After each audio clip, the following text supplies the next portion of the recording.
এক রাতে জলপাইগুড়ি শহরে তিনটি ছিনতাইয়ের ঘটনা। বাইকে করে এসে কথা বলার ছলে মহিলাদের গলা থেকে সোনার হার ছিনিয়ে দুষ্কৃতীরা পালিয়ে যায় বলে অভিযোগ। এপ্রিল ও মে মাসেও একই কায়দায় কয়েকটি ছিনতাই হয় শহরে। একই ঘটনার পুনরাবৃত্তিতে রীতিমতো আতঙ্কিত শহরবাসীরা। জলপাইগুড়ি শহর কি ছিনতাইবাজদের স্বর্গরাজ্য হয়ে উঠছে? প্রশ্ন আতঙ্কিত শহরবাসীদের। জলপাইগুড়ি পুরসভার 25 নম্বর ওয়ার্ডের পূর্ব অরবিন্দনগরের গৃহবধূ শুক্লা নাগ শুক্রবার সন্ধ্যায় তার বাড়ির সামনের রাস্তায় হাঁটাহাঁটি করছিলেন। সেই সময় হঠাৎ বাইকে করে দুজন এসে তার গলা থেকে 11 গ্রামের সোনার হার ছিনিয়ে নিয়ে পালিয়ে যায়।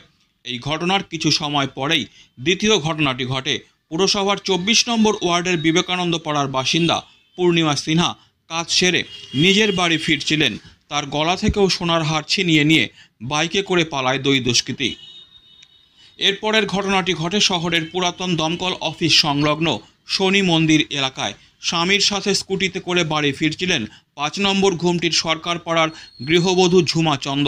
শনি মন্দির এলাকায় স্কুটি থেকে নামার মুহূর্তে তার গলার 13 গ্রামের সোনার হার ছিনতাই করে পালিয়ে যায় দুষ্কৃতীরা।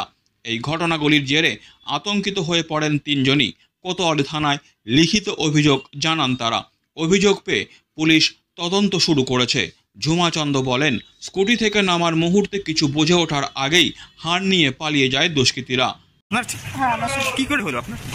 আমি উপর থেকে কাজ করে এদিকে তেল করতে গেছিলাম স্টেশনের ওখান থেকে রাস্তা আসার থেকে ওখানে দাঁড়াইছি। শুধু কেবল বাইক থেকে নামবো তখনই। হেঁটে যাচ্ছিলেন? না, বাইক স্কুটিতে ছিলাম। আপনি চালাচ্ছিলেন? না, আমার স্বামী ছিল। কতটা কি ছিল? 13 গ্রাম ছিল। 13 গ্রাম? হ্যাঁ। পুলিশকে জানিয়েছেন? হ্যাঁ, জানি। কি নাম আপনার? ঝুমাচন্দ। বাড়ি? 5 নম্বর সরকার পাড়া। এই ধরনের দিনে দুপুরে সন্ধ্যা হতেই এই ধরনের ঘটনা ঘটলো, আপনি কি মানে কি বলবেন? আমি তো এটা বুঝতে পারি না। কত টাকার ক্ষতি গেল? বুঝলাম। কত টাকার ক্ষতি গেল? প্রায় তাও 49,000 টাকা বা 50,000 টাকা তখনকার বাজারে গেছে। শহরের এক বাসিন্দা বলেন, শহরে এই ধরনের ছিনতাইয়ের ঘটনা খুব বেড়ে গেছে। সম্ভবত নেশাগ্রস্তরা এই সমস্ত কাজগুলো করছে। আমাদের সবাইকে সচেতন হওয়া দরকার। হ্যাঁ, তো প্রথমে যে কেরানি বাড়া হলো জলপাইগুড়ি বিভিন্ন জায়গায়, এটা আগে শুরু হয়েছিল, মাঝে বন্ধ হয়ে গেছিল, আবার নতুন করে শুরু হচ্ছে।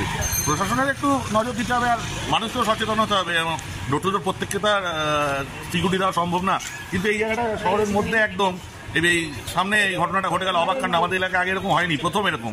সন্ধ্যাবেলা প্রায় সবাই এখানে ছিল। এর আগেও একটা আপনাদের কয়েক বছর আগে আমাদের এখানে ঘুরেছিল। তারপরে এই এলাকার ছেলেরা বা এলাকাবাসী সজাগ ছিল সবাই, যেরকম যে হলে যাতে ধরা যায় এরকম একটা ভাব পেতে আমরা অনেকবার। কিন্তু অনেকদিন হয়ে গেলে যা হয় সবাই সবার নিজের কাছে ব্যস্ত হয়ে যায়, আর খুব একটা নজর থাকে না, সেই সুযোগই নেয় এরা। হ্যাঁ, শহরে এটা খুব হচ্ছে। এই দেখে তো মনে হলো, আমাদের যে সিসি ক্যামেরাটা দেখে মনে হলো অল্প বয়সী ছেলে, যারা সব নেশাভান করে, যেহেতু মনে হয় তার জন্য এসব কাজে লিপ্ত। তবে ভদ্রমহিলার ক্ষতি হয়ে গেল, গরিব মানুষ এটা শোনাচ্ছেন, আজকের বাজারে অনেক মূল্য। Disclaimer. This channel may not promote any violent, harmful or legal activities. All content provided by this channel is meant for an educational purpose only.